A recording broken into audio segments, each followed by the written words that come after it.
I joined because I just love being in a team where everybody kind of has the same likes and differences, because we all kind of are nerdy and like to game and have fun.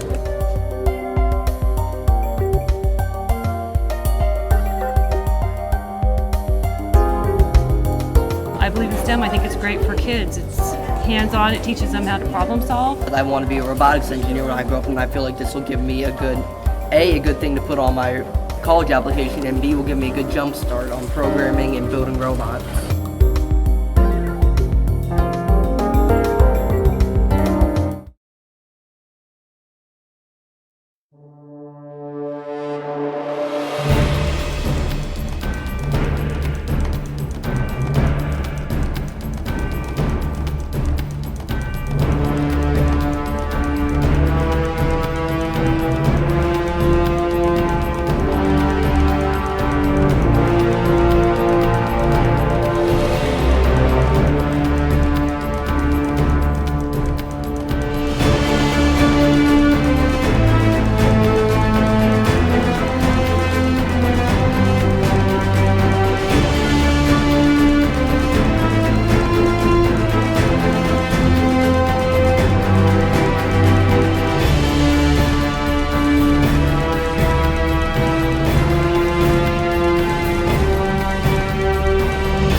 When I was 3 years old, my parents and I went out and bought an Atari VCS. Bought it, brought it home, unboxed it, plugged it in, and played it. That was a formative moment in my life.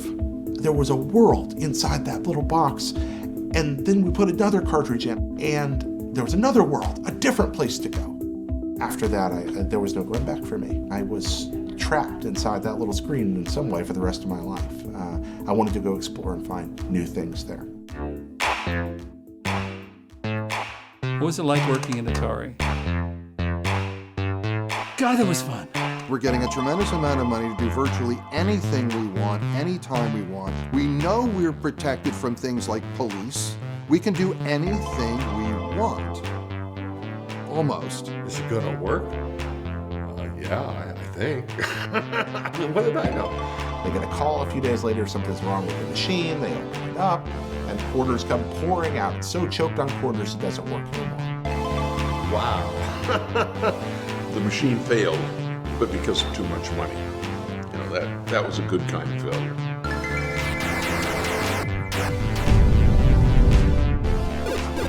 Atari was the fastest rising company in the history of American business.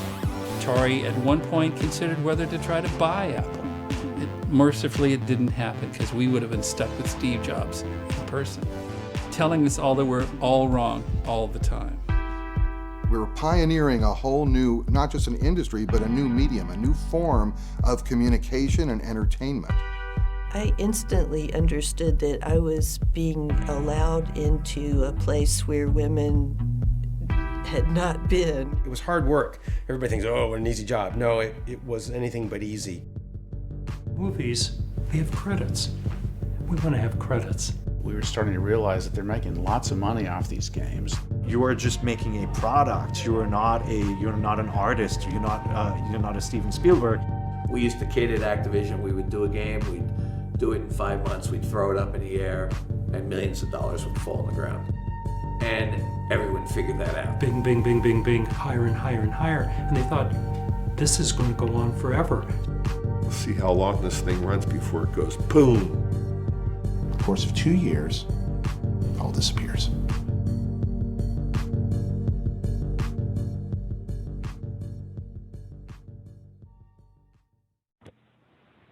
Hello, hello. Welcome Hello. to welcome everybody to show 50 of Ladies of the Round Table, or LORT Live.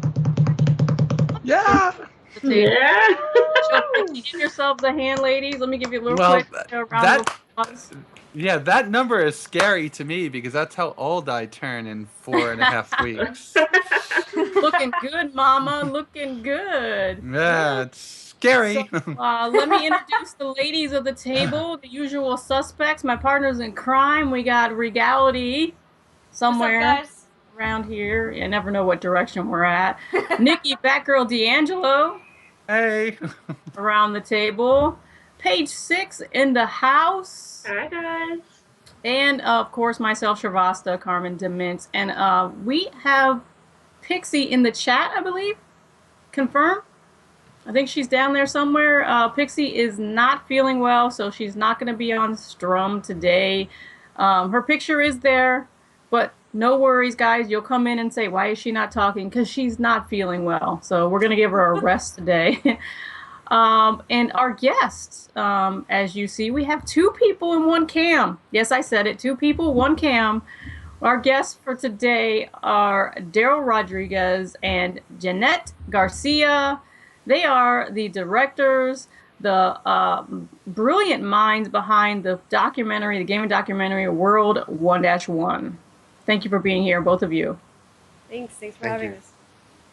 Okay. So, guys, we're going to take one moment out of the stream because we would not be geeks at all if we didn't take some time to remember Leonard Nimoy, who will be, I can't even say the words missed because it's just a big gaping hole in our society as nerds, geeks, blurs, whatever you want to call yourself. Wow. We just want to take some time to say our condolences to his family and friends, and all of you out there doing your memoriams and your Star Trek, whatever it is that you do, we feel you. Leonard, thank you for so much, filling our lives with so much joy and passion for what you do as an actor and as a person. So, moving on from that sad news. Thank you, chat. Don't forget, if you have questions for the guest or ourselves, throw them up, and our girls will get to them as soon as they can, or you can live tweet us at LadiesRDTable, which should be rolling around the bottom of our screen somewhere. We're going to talk about this documentary because it's amazing balls. I have seen it 3 times. Wow. Twice by myself. I should say once by myself, once with Twitch, and then once again with my daughter. I watched it with my mini. She's a little budding geek herself, and I have to say that it was amazing for me all 3 times. If you don't know about the documentary, it's an indie documentary film about the history of video games. And when I say history of video games, everything is thrown into this movie. The movie itself was written by you, Jeanette? Am I correct? Both of us, yeah. Both of you? Okay. And it's very much a story as well as a documentary. And when I say that, I mean that it's not just a boring documentary. You're going to sit and they're going to spit facts at you, and you're going to be like, I feel like I'm back in 10th grade again. This is actually something that's very engaging, very educational, as well as entertaining. How long did it take you guys to make this film? It was like 1 year and 3 months. Wow. It's total. Wow. Yeah. That's pretty Yeah, quick. I want to say it was like 1.5 years, but it could have been shorter, but we still have jobs. Yeah. So we had to play with that for a while. I ended up quitting my job to finish editing the movie because there was no other way to get it done on time. But yeah, it was like 1.5 years, I want to say. And you guys are students, right? No. When you started the film, had you finished school? Well, I got my master's in literature, and Okay. I'm working at the university now as a graduate student, tutoring students, helping them with writing and whatnot, and then also editing on the side. So I've been balancing that plus the filmmaking part. So. Yeah, we're basically older than we look, but no, we weren't students. We haven't been students for years, I think. All right. Years It and just- years and years. You guys look young. You do. You look good. Thank you. Oh man, so the ladies have questions about the movie. I'm gonna let Kim throw hers up first. All right, so I took a visit to your Kickstarter, which congratulations on that, you guys. That's awesome. Thank you. Some of your backing amounts were $1,500 or $5,000. What did it feel like to have people believe in you and give you that sort of money? What was your initial reaction to that? Well, it was pretty shocking, especially because we almost didn't make it. It wasn't until that huge donation that we were able to actually make sure that we were going to make the goal. So it felt pretty incredible to actually know that somebody was willing to invest so much in us without really seeing anything before this, because we haven't really done a film before. This is our first film. So it felt really humbling to have somebody believe in us like that. That's awesome. Daryl, how did you feel? Well, I mean, the real story behind the Kickstarter is that we basically worked as hard as we could for like 28, say, and then with 2 days left. By the way, am I coming through good or? Yeah. Okay, because I'm hearing like an echo. It's Yeah. okay. With about 28 days left, it was clear to us, Kickstarter, if you don't hit the goal, you don't get anything. So it was clear to us that we weren't going to make it. We had like 8,000 something left, and then Wow. I got a phone call from someone, and that person basically just, before he gave us the money, he wanted to talk to us, and then pretty much just gave us the money and finished off the Kickstarter about within like a couple of hours left, basically. So we were already planning like, okay, what's next? Because this is not gonna work. That's amazing. That's awesome. Paige, do you have a question for him? Actually, yeah. I followed the movie when you guys had the Twitch night, the movie night. What was that, like 2 weeks ago, probably? Yeah. On Friday. It's a great movie. I definitely really enjoyed it. The chat was enjoying it. But I was very impressed by the roster of guests that you were able to have come and speak as experts and historians and just gamers. So I was wondering, what was the most challenging part in creating and connecting with these people? And as a second part to that question, what did you learn from the film that you would be able to offer up as advice to people who want to make something similar in the future? Well, I mean, locating them wasn't the hardest part, I guess, because we were able to kind of start getting a network of people. So we contacted like 3 or 4 of them, then they referred us to other people and things like that. So that was surprisingly easy. Okay, cool. Easier than we expected, at least. A lot of people said they were busy and that they couldn't.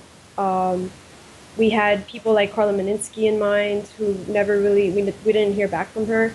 Carol Shaw, we wanted them in the film as well. But it was definitely, again, a humbling experience because these people recommended us to other people in the industry, who used to do this at Atari. So we got a good amount of people interested in being in the film. Awesome. Congratulations, guys. You did a great job.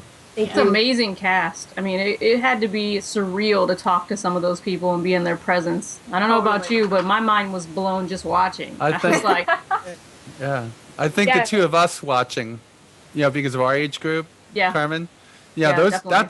that's what we grew up with. So Mhm. the fact that they jumped into it's wonderful. I have to say, some of the people that were in there, I was watching with my daughter, and I'm like pointing, like it's a concert. I'm like, oh, what's it? She's looking at me like, who's that old person? But then she listened to the material and understood and made the connection from Atari to myself, and the games started rolling across the screen. I'm Cubert, and I'm just like, I need an emulator in my life today. I mean, it's amazing. I mean, it brought back so many memories for a lot of us who watched it, that I have to say thank you once again for making this film. And I know I'm going over somebody's question, but I'm just, wow, it was great. It's in my collection, I have to say. Thank you. Cool. That means a lot, honestly, because I mean that's a part of what we were going for. We wanted to have it be something that individuals who experience these games could relate to and could look at and sort of cherish, and then also, an audience that hasn't been exposed to these games and sort of show them where the origins came from. and hopefully have them gain some kind of appreciation for maybe something they're not as familiar with, but that is equally and vitally important. So. Mm. Well, you hit the mark. Yeah, it was great, sure. and the Twitch audience kept on growing. I was noticing through the night and through the different viewings, either people were staying or people were referring the movie and getting more people into the chat. So the number was consistently growing as the movies progressed, which was great. That's great. Something you look for when you do something like a stream on Twitch. You want to know that you're holding those audiences. And the chat was lively. The chat was involved. So you were holding people's attention, and it was great. It was a great film. Thank you. You asked a question about filmmaking, right? It was like about advice. Yeah. Yeah. Like, what would you suggest to somebody who's coming up as a filmmaker, or maybe somebody who is a filmmaker and is trying to get into something more of a documentary pace, that you've learned from this experience that you would offer as advice? I mean, I would say like it's probably easier than ever to make a film or a video, stuff like that. You can even do it with your phone if you really wanted to. It's not easier to get noticed, but it is easier to make stuff because things have gotten cheaper. So it's really, there really is no advice, but to just kind of do it or just start doing it. For example, like just get a camera and figure out where you are geographically. Like for example, if you're in Miami, Florida, like there's no one here. We have to get, well, there are people here, but we have to get out of here to interview stuff, and that's where our budget was the travel cost. But if you're in, I don't know, Seattle or San Francisco, LA, New York, or somewhere nearby, like Austin, Texas, or Austin, yeah, yeah, Texas, right in Chicago with the pinball and stuff like that. Yeah, you can figure out like, oh, I can drive there and I can just start filming. I just contact people and talk to people, and you'd be surprised how open people are to talking about their stuff they did. Awesome, that's great advice. Thank you very much. You know, I'm interested. Like, I think I failed here because if I had gotten to see your film before, I would have helped out with building the questions in a different way, because my questions really start off with, how did you come up with the idea? What were your thoughts? And, you have to have some kind of love of the gaming industry to do this. So can you explain to me some of the conversations and ideas and thoughts that were going through your heads when you thought this up? I mean, I guess for us it started a couple years ago. We read this book called Replay by Tristan Donovan, and we kind of fell in love with that, but we wanted to see that in video form or in a film format. So originally we wanted to do the entire history of video games from beginning till now, but we realized that was too much. It's way too much. Even this movie is like 2 hours long, 2 hours and 10 minutes. Originally it was 3 hours long. We had to cut it down, obviously. In 2 hours it's still kind of long.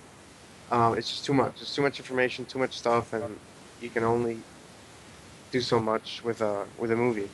And if you do a video series, it's still going to be hours, just hours and hours of content. Right. So we ended up picking just the beginning, starting with this story and just going from there. But we really read this book that talked about the entire history of video games, and just fell in love with it, because there's a lot of things that people know, but if you can sit down and just read material and learn a lot about how things went down. And then I guess to take it further, it's another story to actually sit with them and have them tell the stories and see their expressions and sort of see them reminisce and get nostalgic, especially those that worked at Atari during that transitioning period where it wasn't as fun, where things started to get a little shaky and a little dark. I think it was important to kind of record this in a visual form as opposed to in a book. So I think that was one of the greatest motivations for us to take this and do a film out of it. Awesome. I wonder how it was for you, because a week and a half ago I had the opportunity to sit down with Chris Roberts for 35 minutes. And he's the Wing Commander, he produced Wing Commander back in the 90s. And that was one of my favorite games. And when I sat there listening to him talk, 35 minutes went by like that, and that was 3 questions.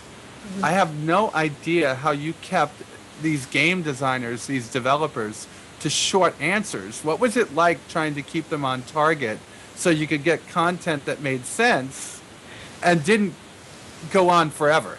This is a great editing, question. baby. Yeah, this is a great question because we had questions that we would ask them, but then we also allowed them the freedom to kind of just keep going. Like we wouldn't interrupt them. We just kind of just let them tell the story, however it came to them.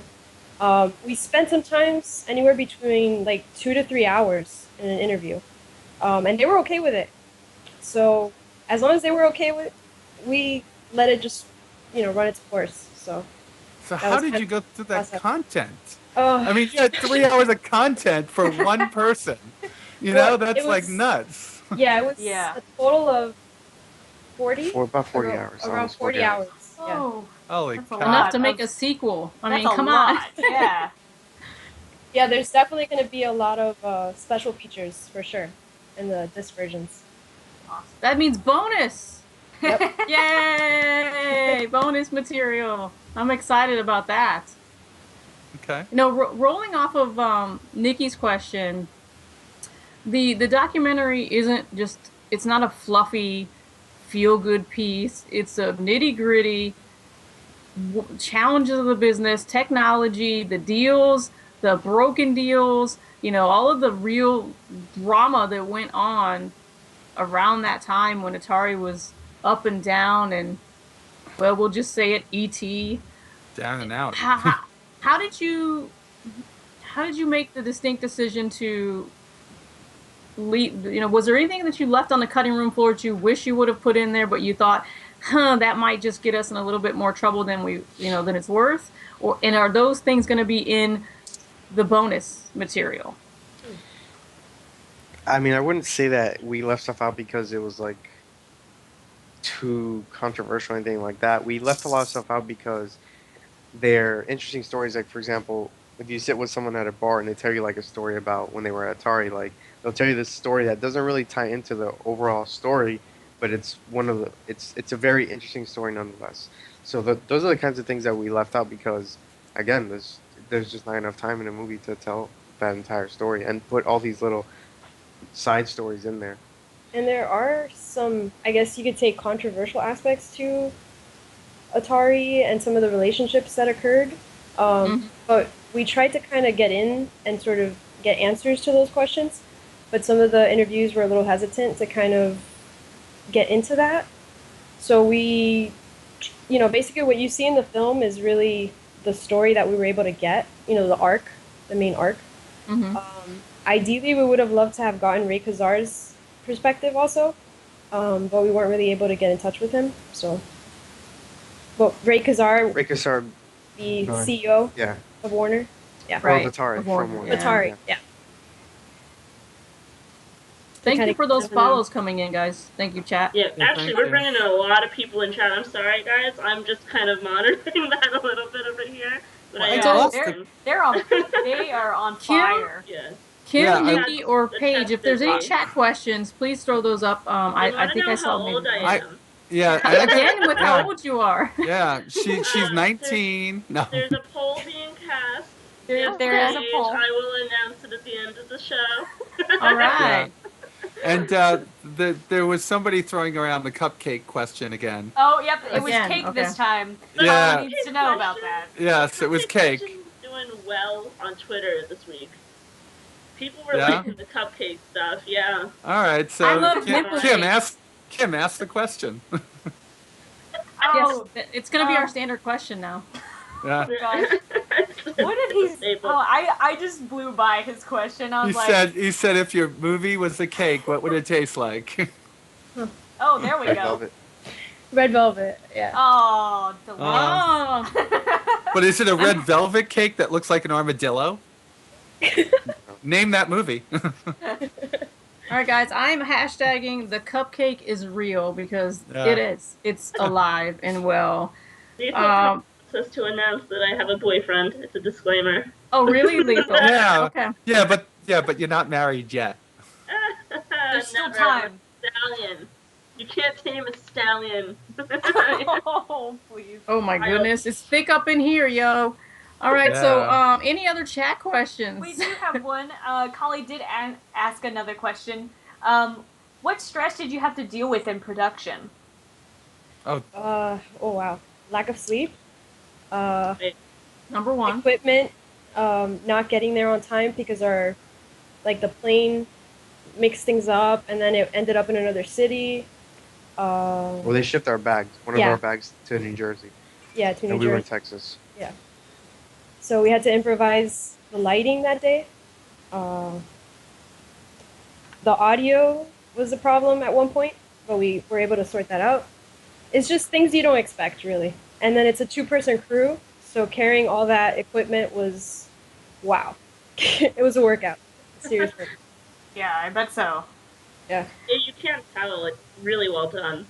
You'd have no idea that your production team was that small. I actually assumed that you brought other people along with you. You guys did a great job then. You're looking at them. Flipped You're right looking by at me. That's awesome. So after the movie was wrapped, after you're done, and you had that 30 seconds to take a breather and look back at what you have completed and what you've done and everything all under wraps, do you feel like you've reached your goal and it's exactly what you want in its entirety, or is there still some longevity left to this project for you? What's next? Well, we definitely want to pursue that cliffhanger at the end of the credits, which everybody should stick around for. I was getting there. Ideally, we would like to obviously keep going with the series. That all depends on the support that we receive on this one, on the funding we get, opportunities that might open, because we are independent. So that's not entirely up to us. Money's a big problem. So, finding ways to be able to fund the next one, especially it being Nintendo, and requiring a lot of travel to Japan and so forth. So it's all right. It's something we really want, but it's not completely in our control, basically. So will you be doing another Kickstarter for that project? Maybe. I mean, it's a possibly. difficult question. The honest answer is that Nintendo's still very much in business, and they're known for kind of not opening. Did something happen? Something technical? No? Okay. Nope, you're good. Okay. They're known for kind of not opening their doors up to people, so it's not something that we can guarantee. And the thing is that if we can't do it right, we don't want to do it at all. So. Yeah. Great attitude. I actually interviewed Jeff Ryan, and he wrote a book called Super Mario: How Nintendo Conquered America. I don't know if you guys even read that maybe while you were doing research or when you were looking into Nintendo. And it's funny that you mentioned that because he had a background as a games journalist. He had interviewed Miyamoto in person. He had connections to Nintendo. And because there was a Nintendo book published that didn't necessarily paint Nintendo in the light that they wanted to be painted, wasn't necessarily negative, but it wasn't the story that they wanted to tell. It wasn't the legend that they wanted to leave behind, in a sense, that they made it very difficult for him to get interviews, and as a result, there wasn't much new that he could add to the book. So that was a huge criticism about the book, is that there's not a lot new, but it is because, and I'm glad that you guys mentioned that, because it's something that people don't seem to realize. Nintendo is not open for interviews very easily. They are very enclosed, and they are very protective of the legacy that they want to leave behind. Yeah. And if they're going to tell that story, they're going to tell that story to people who they trust to tell their story, and not an interpretation of what they say. So that's a great concern, and that's actually really important that you do see that. And if you do take on a Nintendo movie, I don't think that you shouldn't. I just think that people need to understand that there's only so much you can get into with Nintendo at this point without, infiltrating their system and working your way to the top. So, good luck if you guys do go into that, because it's hard, but you could do it. We encourage you to pursue it because it'd be very interesting to see it, that you do it in the style that you completed the first movie. That would be, I would look forward to that because again, there's some inside peeks at things that we don't get to see as just normal gamers that we find interesting. Again, I've watched it 3 times. I'll probably watch it again 4 times. Just saying. So we've got a couple more questions that have come from chat.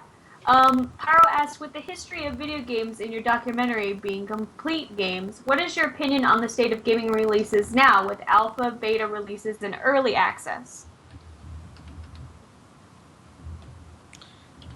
So the question is, what's our opinion on the state of games being released? Like some games that are released and they don't work, stuff like that. I would assume so. The gist of it.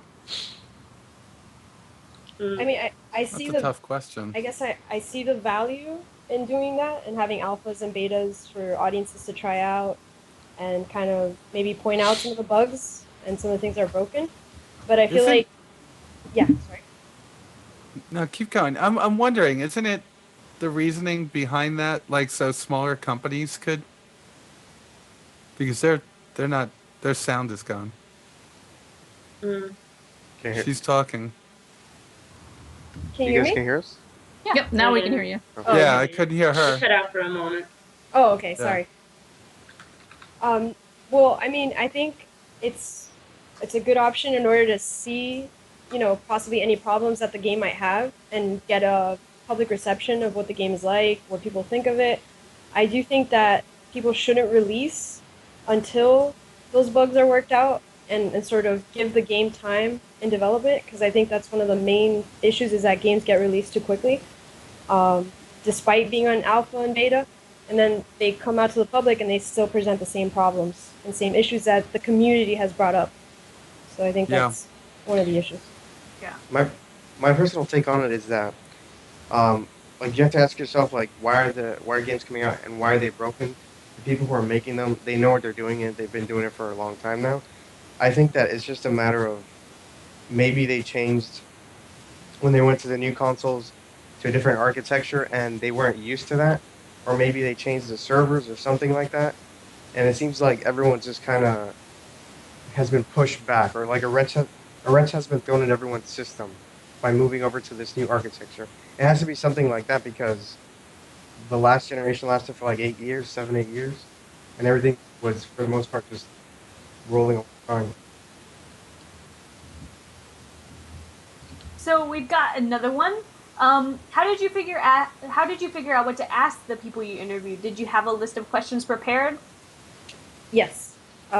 We prepared them ahead of time. We kind of thought about the story arc and the essential questions that we needed in order to address that arc, and then went in and just asked them. And obviously, some questions came up too that weren't planned, that kind of, impromptu, improvised questions.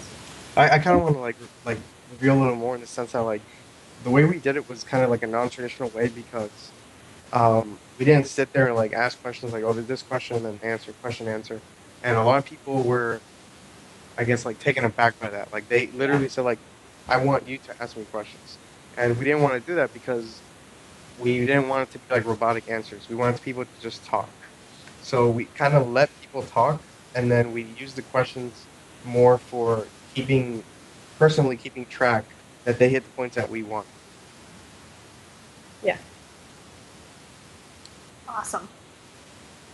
So out of all of the cast that was in the movie, who was the most organic person that you really didn't have to prompt and prod, that they just kind of were so excited about, the material that it was just free form and you just ran the tape? I mean, a lot of people, I think, would fit that description. Yeah. Donna was pretty open. She just kind of told us what she thought and what it was like for her. Let's see. I think Warren too, right? No, Nah? I would say probably Donna. She talked for like 3.5 hours straight. Yeah. She was open about everything. I have to say, we want Donna on the show, so, you can just put a little birdie in her ear. We would love to have Donna. She's one of my... I'm fangirl out. I mean, whew, I would be like... Actually, we've tried contacting her, but I think she's pretty busy because she teaches. Yes. So it's been really hectic for her. But she's been super involved. She's such a sweetheart. Like, she tells us, like, if you need anything, I'm here. Just let me know. So the next We moment could that book her in 2017, and I would be okay with that. as soon as she answers, we're gonna tell her you got to be on the show. But we haven't really Oh. heard back, so. I think we still have some more questions rolling in. The chat is on fire. Origin Chat is PC, on love in fire. the house. Thank you guys for joining the nation and all those follows coming in. We see you. We see you. We got another question? I think I need them to build me a computer right now. Issues are happening here. Oh, there's always issues on this computer. On my end.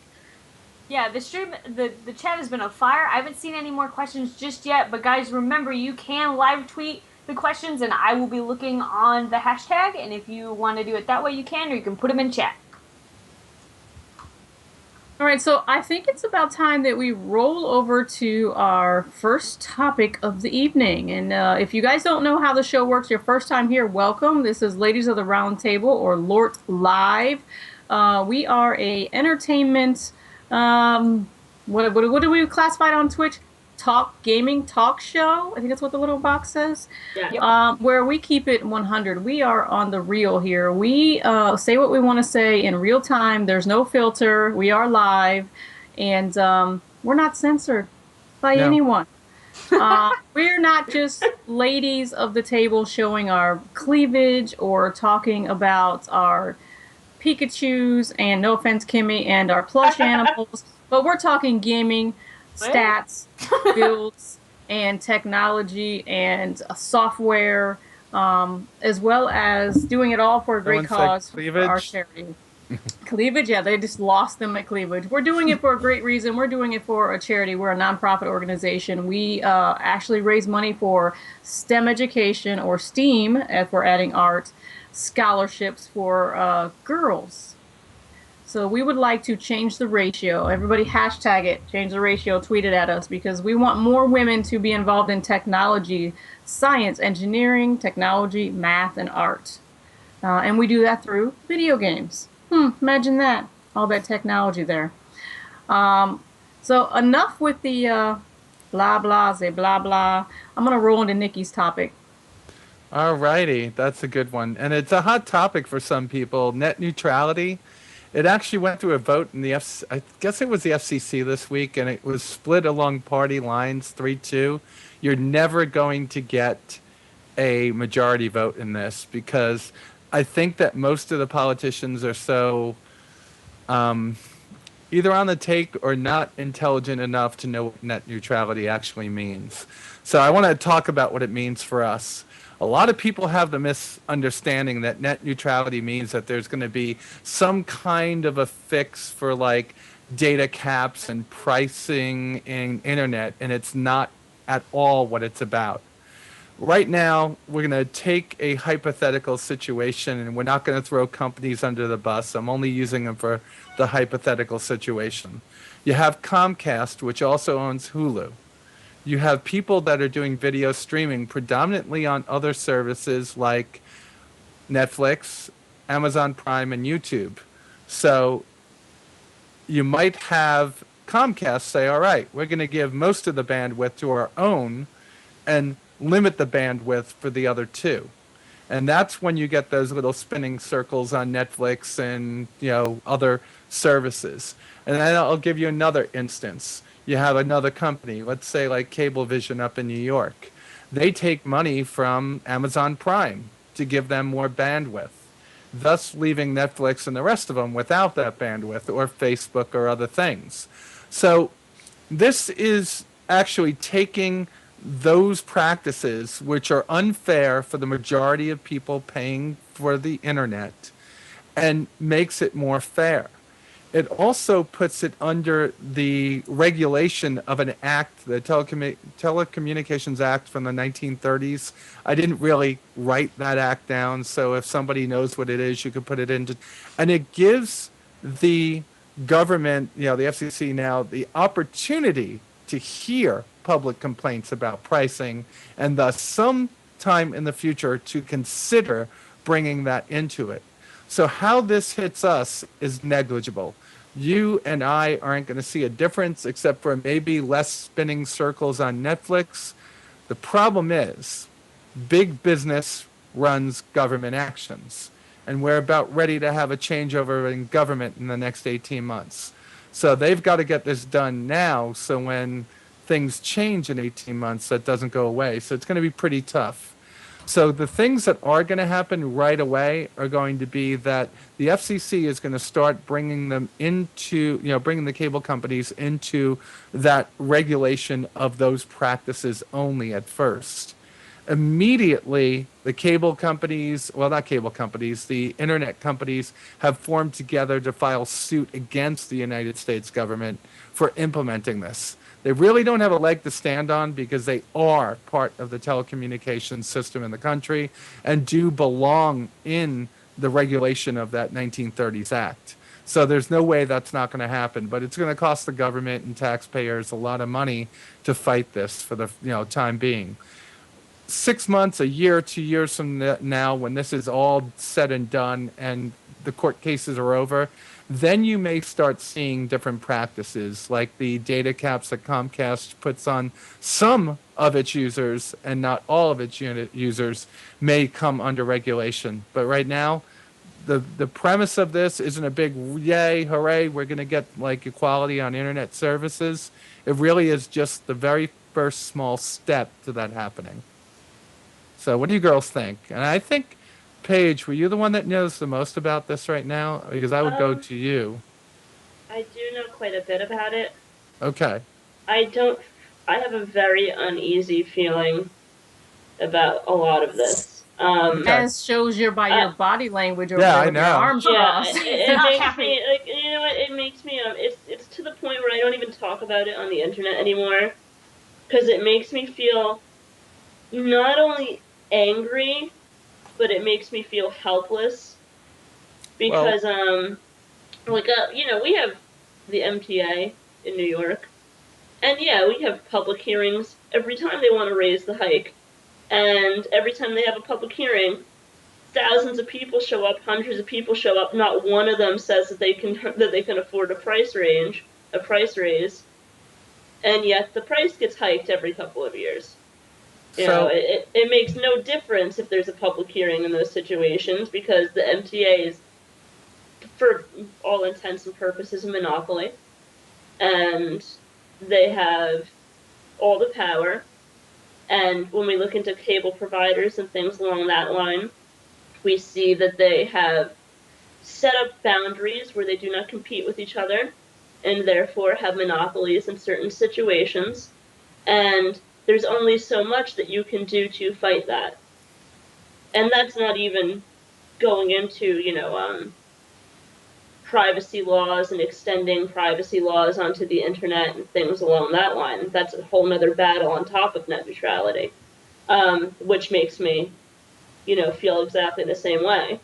So, although I do appreciate that it is a hot topic and that people are talking about it and that people are aware of it, I hope that people do not fall off of it now that this is done. Now that something has passed, I hope that that doesn't mean that people are going to settle and say, okay, well, something happened and it's time to move. Because, as you said, this is going to be a long process and this is not what we wanted. And I agree with you there. People don't know what it means. They think it means, Oh, it's done. Oh, now we have free speech on the internet and blah, blah. It's like, no, you don't get it. For me, it's more about which demon do you want, right? You can't... Yeah. How do you choose the demon? Do you want it? Do you want the power going into an oligopoly like Comcast or, I think you have Cablevision up there and Time Warner, right?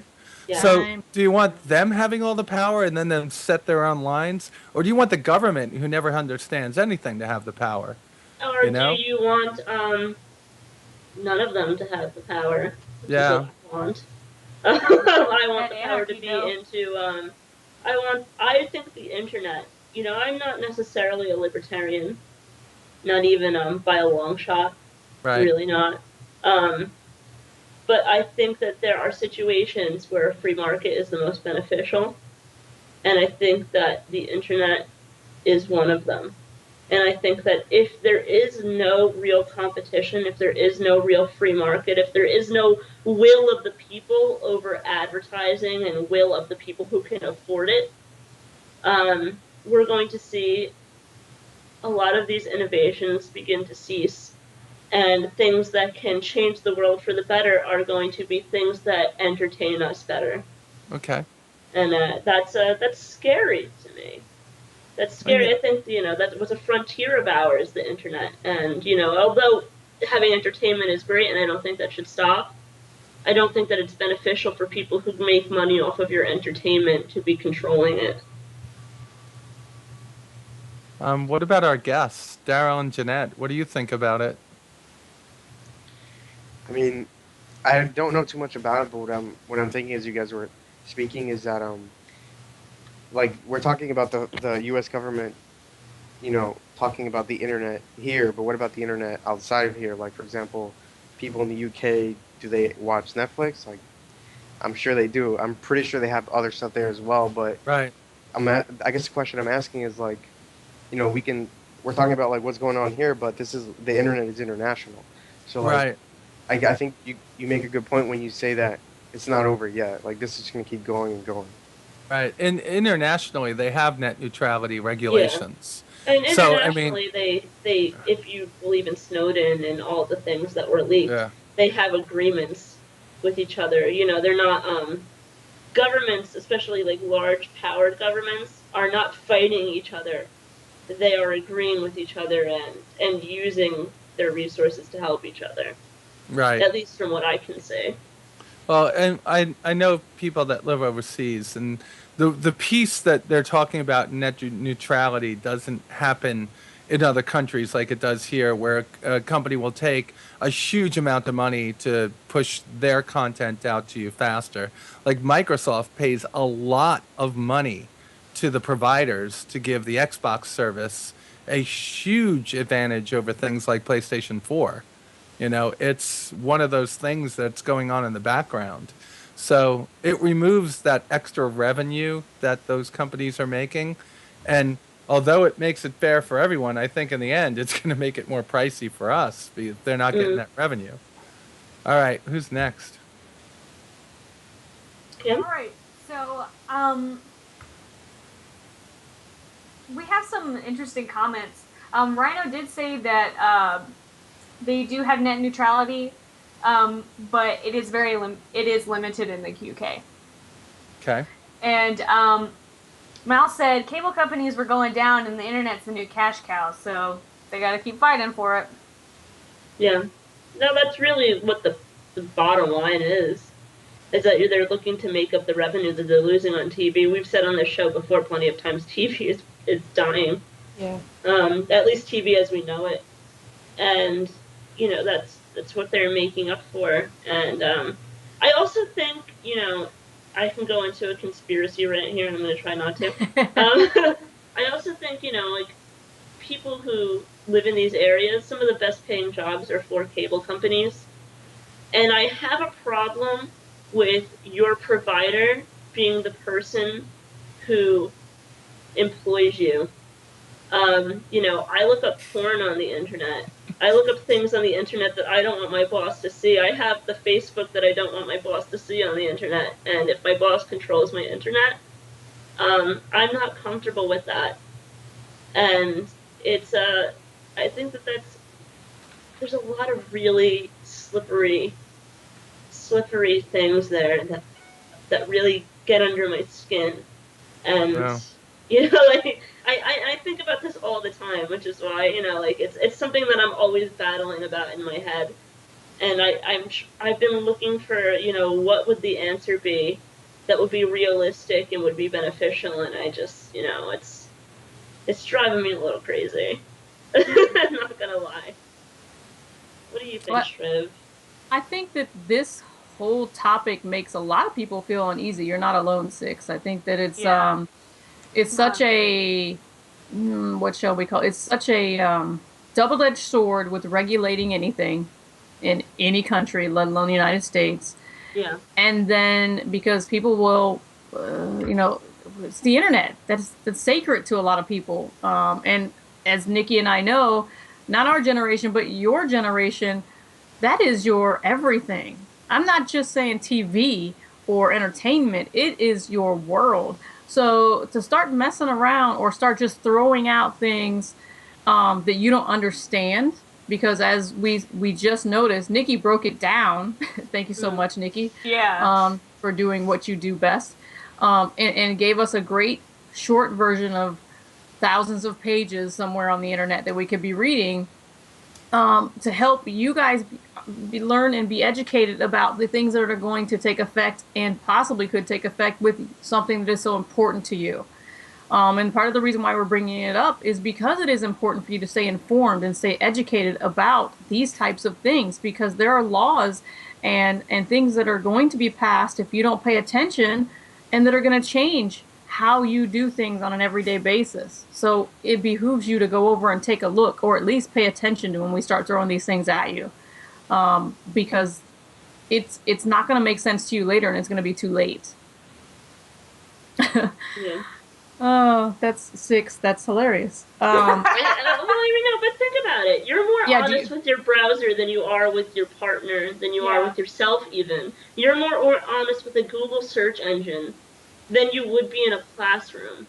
And it doesn't necessarily mean that you feel that way, or that you're enticed by the things that you're looking at, or that you're looking for. Sometimes, I have a huge problem with child pornography. If I was a celebrity, if I was God, if I could take one thing out of this world, I would fix that fucking problem. I would fix child abuse. No questions asked. That would be, if I could save one thing in the world and the rest would go to shit, I'd save that. Children should be able to be children. And be protected. Agreed.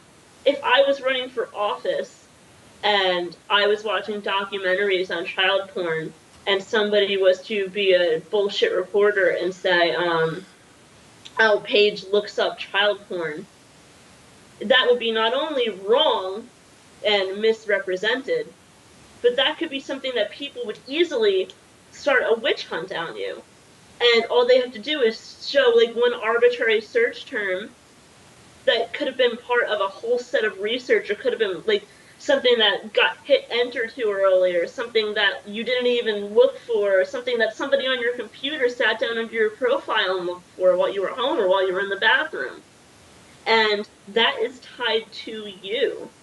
And people need to understand that you will be persecuted for those things and not be able to prove or your own innocence there. And that is horrifying to me.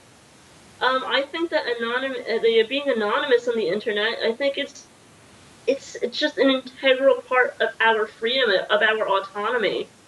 And when it gets to people trying to take that away, I understand why some people would want to. And I try to explain to people too, when you sacrifice a celebrity's privacy, you are making them a martyr to sacrifice your own. And people, they're not getting it. They're not getting that you can't have your cake and be a spy for other people, and then also, eat it too, because they're taking these issues like the fappening, and they're turning it against you as reasons why you shouldn't be able to keep your own privacy. And that's horrifying to me, and I think that is tied to net neutrality. I think that it is tied to government rulings on the internet, and, interpreting your freedom of expression and your right to privacy as a human. It's just not being respected. And I have a friend whose wife had brain cancer, and he was looking up, I don't know, something on the internet. He's in Scotland. She passed away, unfortunately. He's getting remarried. He's happy now. He was looking up, ways to, I guess, I don't know if it was something along the lines of assisted suicide, or if it was something along the lines of medical marijuana, both things which would have been illegal in the UK. And he got a visit from somebody because he searched something in Google, and they don't have the same privacy laws there that we do here.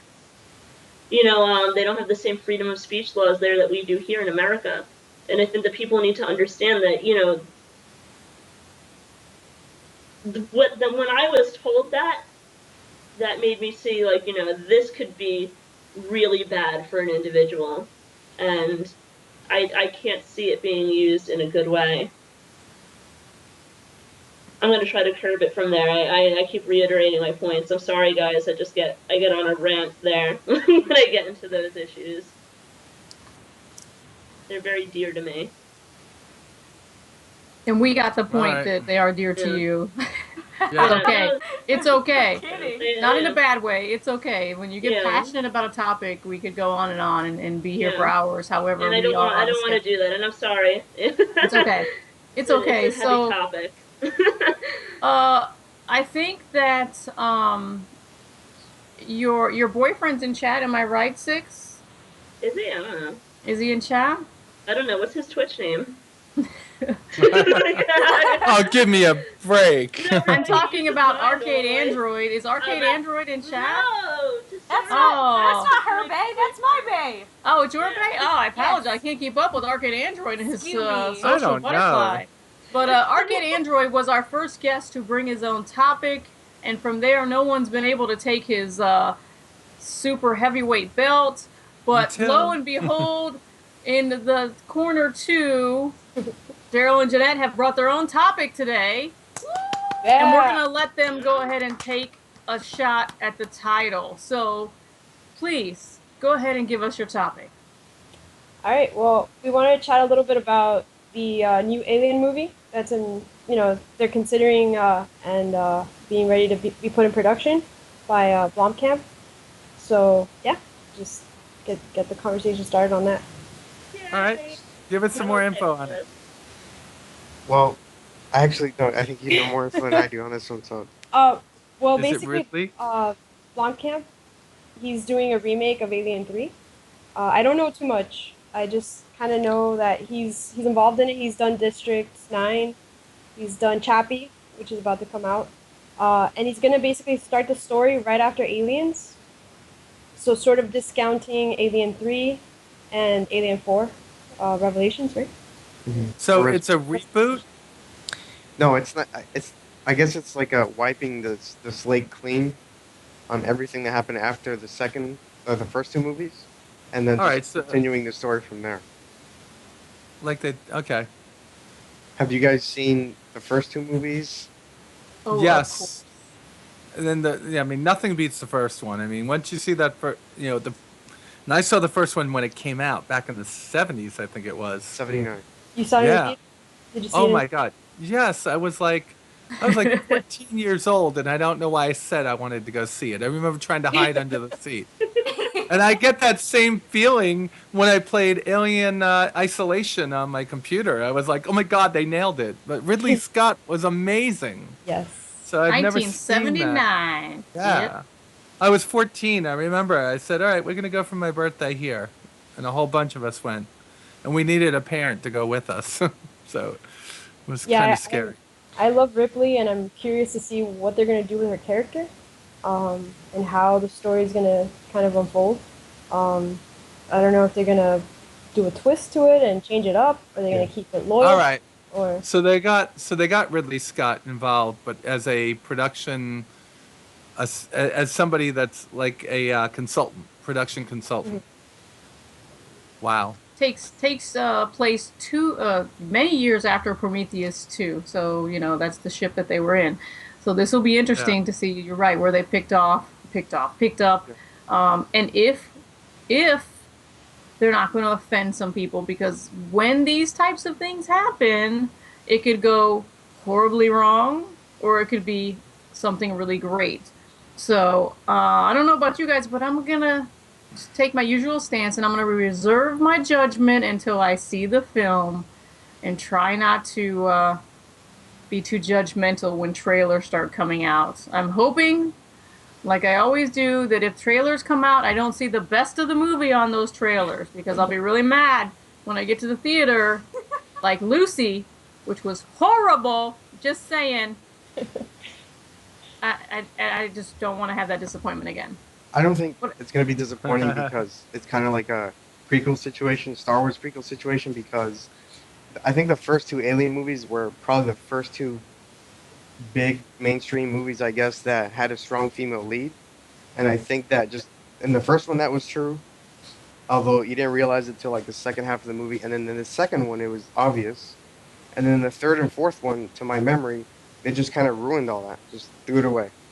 So I think that's a good franchise that you can go back to and explore that again because you don't see that often. And they kind of pioneered it and they just killed it off. So, Six, any comments from you? I am so excited about this movie that it almost makes me hesitant. See how excited she is? Yeah, no, my voice doesn't go She's very gonna high unless bust. it goes really high. there's no in between. I loved District 9. Is it the same director who did Elysium? Yeah. Okay. I thought so. I didn't, no one was mentioning it, so I thought that was weird, because Elysium was fantastic. If you have a problem with Elysium, leave. You have a problem with Elysium? You have a problem with Elysium Six. was fantastic. Again, tweet her, not me. The Alien movies were... I mean, people have mixed bag reactions to Prometheus, but I really liked Prometheus. I liked the first movie. I don't think it was as good as, the first Alien movie, but,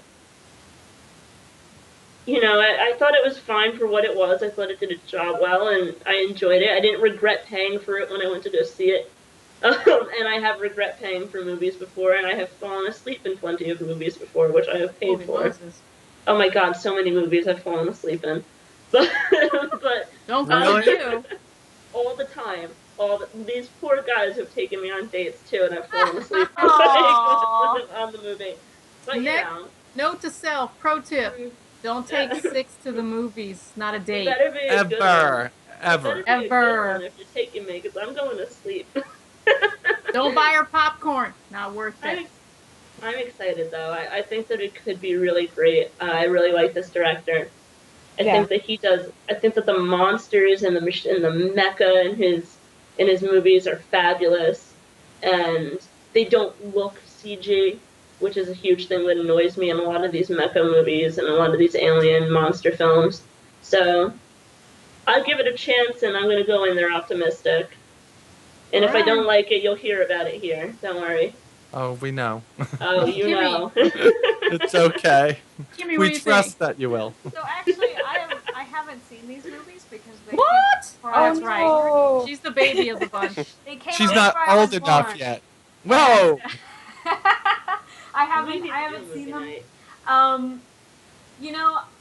Personally, I have a little bit of a tiff with Hollywood remaking movies, but hearing you say that it's pretty much going to pick up after 2, and I did look after 2, and people didn't really enjoy 3 that much, so I was like, well, this will be good, and I'm kind of interested to see how it'll go. I'll definitely have to watch the first 2, and kind of like Shriv said, I'll probably end up going to see it, and I'm going to reserve how I feel about the movie until then.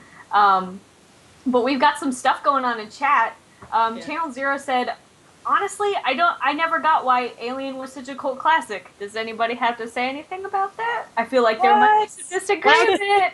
Well, you gotta remember. What movie did they watch? They must have Well, that's not it. You gotta remember that when you're back, like, you follow a movie from your time because there are certain things that are done in it that were never done before. That type of movie was not about the gore. It was about the suspense. It was about the acting. It was about the story. And that's the way things were told back then. Today, if they redid Aliens, it would just be a lot of blood and people getting ripped apart. Yeah. It would be just, and the story was just incredible. Ridley Scott, who did that and Blade Runner, and, amazing, amazing director. It was a great movie. Scared me to death, though. Yeah, I mean, that's a question I would have to ask is, like, what or when did you see the movie? Because if you saw it in 2009, for example, as opposed to 79, right, completely different. That's what I'm saying. I saw the first Alien only because I wanted to see Prometheus. So I saw it in the 2000s, and I thought it was great. But I mean, I also, knew why Alien was great. going into it. So I think that might have been. I was dating a film major at the time too, so maybe that could have been. He was always talking about all the innovations in film, and I definitely have a huge appreciation for that medium. So when I went into it, I also went into it kind of like Nikki, like knowing why that was revolutionary and that it was revolutionary, and understanding that I had a great time with the Alien movies. I have no complaints about them. Aegon, producer man Aegon said, don't trust a new Alien movie because Prometheus was awful. So, he's not trusting it. Producer E-Man keeps it I mean, straight, Gage disagrees, but there were people in chat that agreed with Aegon and said Prometheus was awful. Well, some people liked it. didn't like it. So I understand why they didn't. But some people did. I mean, they're doing another one, right? Yeah. Really? Well, yeah, it did really well. I mean, Really? my friend saw it twice in theaters. I have a friend who went there twice. I'm not the one that asked for it. And neither, my friend. But it's okay because guess what? We're at the round table. We can agree to disagree. Yeah. It's okay. So, Paige, what's your topic? My topic is actually, it's about a week old now, but it's still really relevant. And we touched about it actually a little bit with one of the guest questions. Unbeknownst to what we were going to touch about. Angry Joe did an interview with Paradox Interactive, and he asked them some pretty brutal questions about why their games are broken on release. and Paradox is a small company. They don't exactly have the amount of shareholders and investors that you would with an Ubisoft, perhaps. And they could say things that a larger company, that you couldn't say underneath the umbrella of a larger company funding you. So they went into the fact that they just didn't test some of the games properly. Financial issues pushed them back and forced games out. And how they tried to amend it, which I don't know if did any of you guys catch up with the interview, or did anyone in the chat catch up with this interview? Because it was really great. I wrote about it on Another Castle, on thisisanothercastle.com, and it did really well because people want to know why these games are being put out broken. Like they did, Magica was broken, and Rhino has a really, really good comment. He's like, aren't all games broken on release in some form or fashion? I mean, they're not always. I think so. Not broken to the point where things are not responding, where you're getting error messages, where, parts of the world are floating into each other. Things where, we're not talking like an occasional glitch that was an oversight. We're talking about nobody playtested these games. And, that was a huge issue with Ubisoft recently, where it was just clear that there were game-breaking errors that somebody should have encountered because they were getting pushed back on people at such a massive scale. And Paradox did, take the time. They offered refunds to people who bought the game on release and did not know. They gave full refunds to anybody who wanted it. They spent the next couple of years diligently working on fixing these issues and giving a lot of freebies to people. Right. So they owned up to their mistake and as best as they could and tried to explain, what it was that pushed them to releasing a game before being able to properly release it. So I'm gonna stop you real quick because I gotta put a monkey wrench in the chat and say that I don't give a crap about that dress. Really don't. It's not changing my world. It's not stopping anything from happening. Blue, black, gold, green, yellow. I don't care. What dress? I would rather hear about the llama gate than the dress, in my opinion. All right, so I'm gonna just go ahead and throw it back over to Rhino. Rhino was asking, he said he had a question that was interesting. Are companies ready for current gen? And he means really ready. And that's really what I think is the issue. I think that we're still pushing games out with release dates that would be similar to what you would do for like a PS2. And there's a lot more time that needs to go into these games and a lot more money, unfortunately, because you're pushing out, graphically intensive games. You're pushing out games to go onto a lot of platforms. There's not really exclusives anymore. If you're gonna release a game between Xbox One and PS4, they're relatively similar. If you want to do that with PS3 and Xbox 360, that's going to be a different set of development. If you want to put it out for PC, PCs are extremely varied and can have a whole nother level of investment that you need to be putting into it, and a whole nother level of play testing and being able to, do you want it to be plug and play with a controller? Do you want it to just be point and click with a mouse and a keyboard? There's a lot of things that, Nikki would know much about this because you're very interested in what goes into making a game.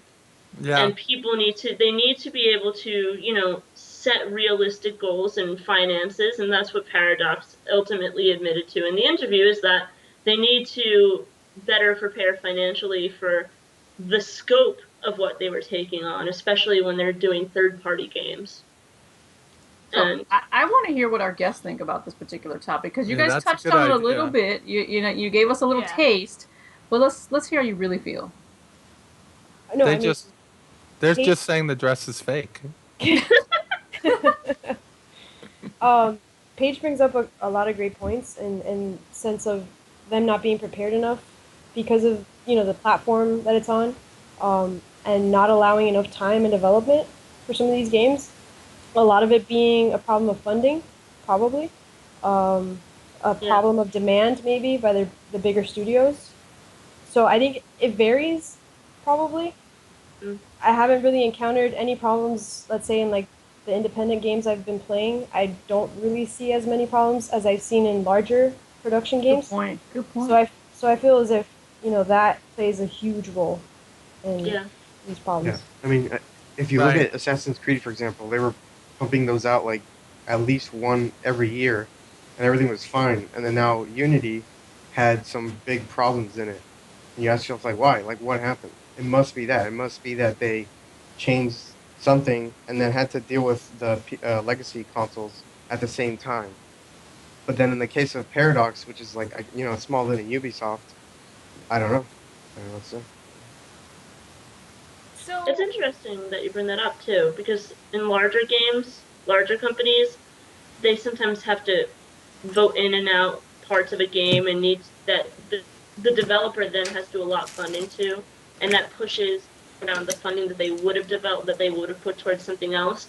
Indie developer, especially one who was crowdfunded, has the autonomy to delegate that as they please, or a smaller company. So that's probably why you would more likely see that in a bigger release rather than an indie release. Mm-hmm. But Kim, I'm sorry. So there was a really good comment made by TD the Jester, I think. They said a factor is that the companies didn't want the Xbox One and the PS4 to be slow starting like the 360 and the PS3. While I agree with that, that still doesn't give them any excuse, by any means. Yeah.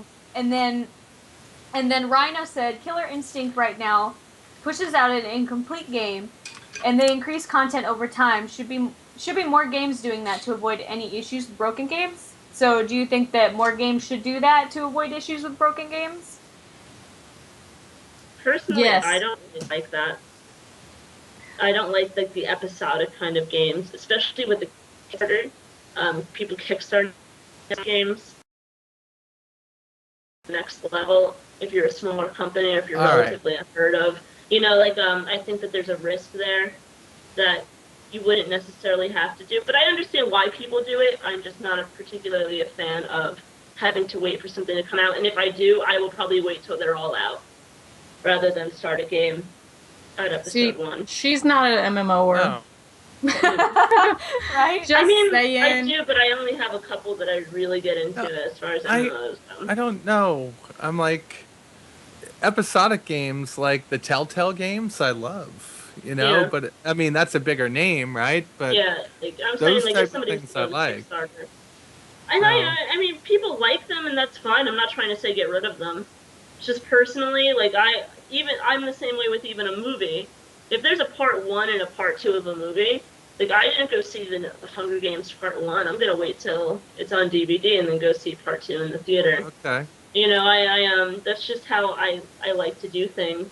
And if I'm going to fund a Kickstarter or like a GoFundMe where somebody's saying an episodic game, they better have somebody on that team that I know that people are going to get back and fund that. Because if I'm putting my money into episode 1, I really want to see the rest of the game. Okay, could I ask a question here? Mm-hmm.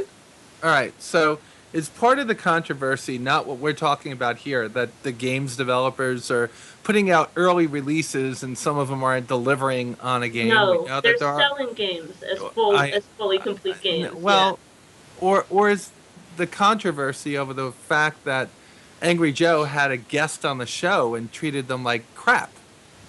I don't think he treated them like crap, to be honest with you.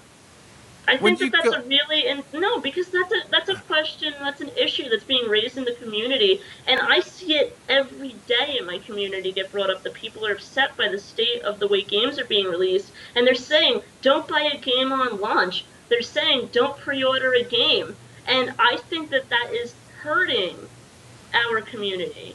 I think that's hurting our business. I think that's hurting our community. And if that's really what people are saying so that this issue gets fixed, I think that there needs to be journalists who come up and ask those questions and show respectfully that there is anger behind the way that these things are being released. All right. I just have issue because it puts a lot of, for what some people do badly. Yeah. So some people are doing things badly. And other people are doing them right, and they're using the opportunity to do a pre-release on a game to drum up money for the game that they're making. So we're thinking about indie developers that aren't using a traditional publisher to get out a game. So that model works for them because they're able to get the game out in pre-release, get alpha testing done because they don't have the resources to go and hire alpha testers, and get a little bit of income in so they don't have to go to an EA, a Bungie, or someone that's going to pretty much say, yeah, that's really nice. We like your game, but you're not going to do it that way. You're going to do it this way. We're not talking about the games like the Assassin's Creed and stuff that they're in pre-release and then you go to play them and they're just like, yeah, okay. Well, if you're falling through floors and people don't have faces on an Assassin's Creed game that you just paid $70 for, you know, I mean, like, and don't get me wrong, I agree with you that there's a level of leeway and understanding that people should have depending on the level of the release, and I do understand that Paradox is not Ubisoft. But I think what's interesting is that Paradox has the freedom to be able to honestly answer these issues that are definitely affecting bigger developers as well. Okay. And they can't really be as honest about it. Guys, I want to hear from Kim. Yeah, you're quiet tonight, Kim. So, well, that's because I had to go for chat. They've got so much good things to say. Yeah, I've been trying to keep up. Nikki, take over chat while Kim's talking. I'm trying to. Okay, so I played Unity when it came out. Like everyone else, I got all those weird bugs, and I was like, we'd have to stop and then redo it, and then like the online thing would come on and go off, and it was really annoying. And like to my stream, I feel like it was really annoying too. And I see a lot more of that, and I play games in beta, and then when the game comes out, it still kind of seems the same. It's not like they even fixed anything. Right. And it's like they're pushing so hard for this to get out. And I can remember a time not too long ago where, if we had a broken game, that game was going to go down the toilet. There was no way anybody was going to buy it. There was no way. And people would make fun of it, and then they'd move on. And now we get these games, and then they're broken, and then all we do is complain, but we still got them.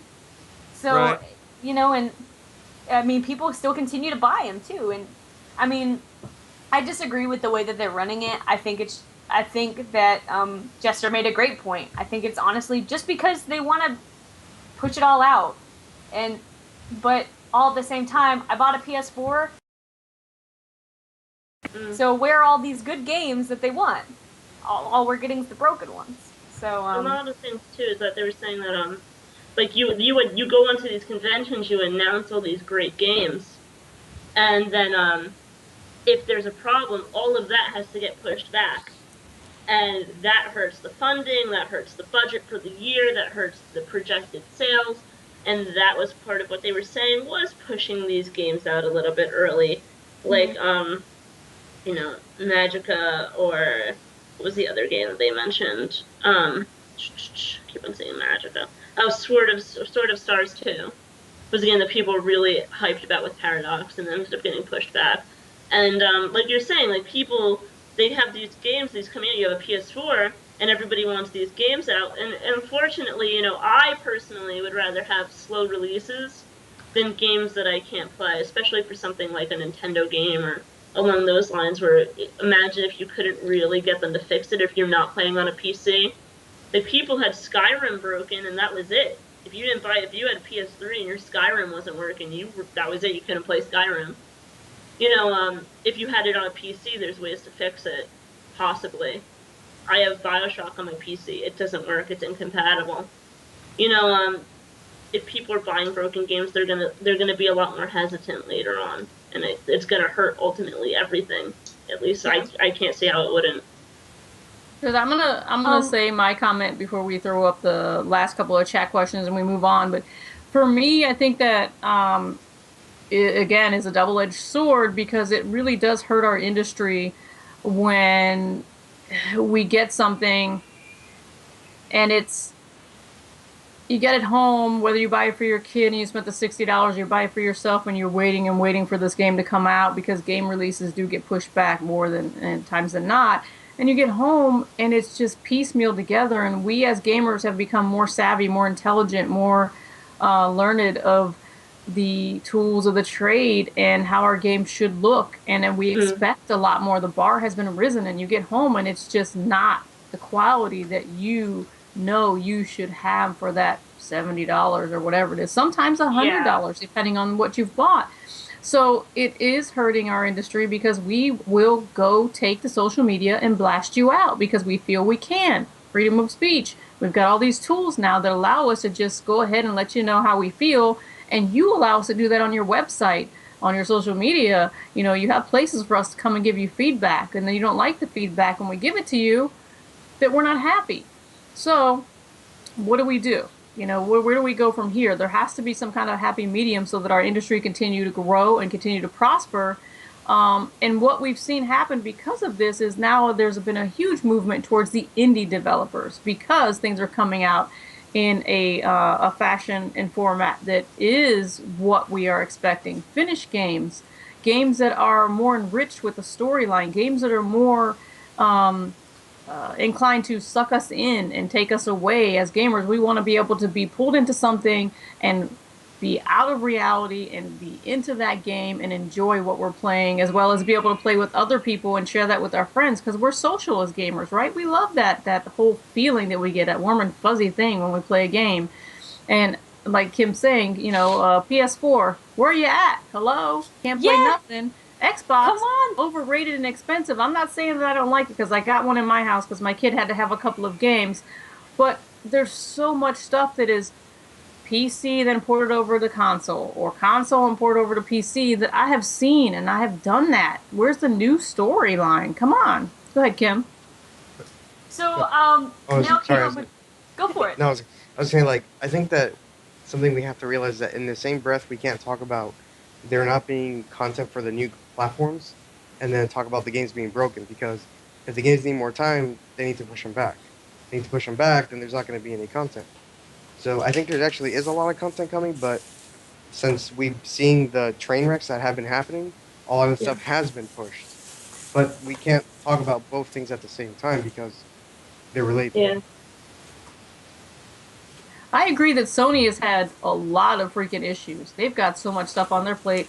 But they've got, I do still really appreciate Sony. I feel that they do have some stuff that's coming to the console within the next year that I've been waiting for forever. If anybody is a Kingdom Hearts fan, did you would do know. Did you do the update, the 2.04 update? For my PS4? Yeah. You want to know where it is? Right here on the floor. On the floor with us. It's not even plugged in. Don't update. What was the update? When was it out? Just a couple weeks ago it came out, and people were getting two error messages, and some people were having issues with the messaging feature and like some other minor issues from them. Does it update automatically? You can set it to, but you can take that away as well and update if you want. At least my PS3 did, actually. I don't have a PS4. But I never had an issue where I took auto update off my PS3. Because we had an issue once and I took that off. I'm wondering if that's why my boys are downstairs cursing the PS4. Oh my god, actually, that might be true. But there's another update coming out very soon to rectify it, so that's also great. And there's this coming month in March, there's a major PS Vita firmware update coming up too. Yeah, I have a Vita, so I'm always watching the Sony news. I love my Vita. Really do. Kimmy, we got any questions in chat? Oh god, there were good ones there before I had to take my leave. Actually, Mal had something really good to say earlier. You know, we were talking about pushing games out and stuff, but he said they're also cutting corners with DLC and price gouging.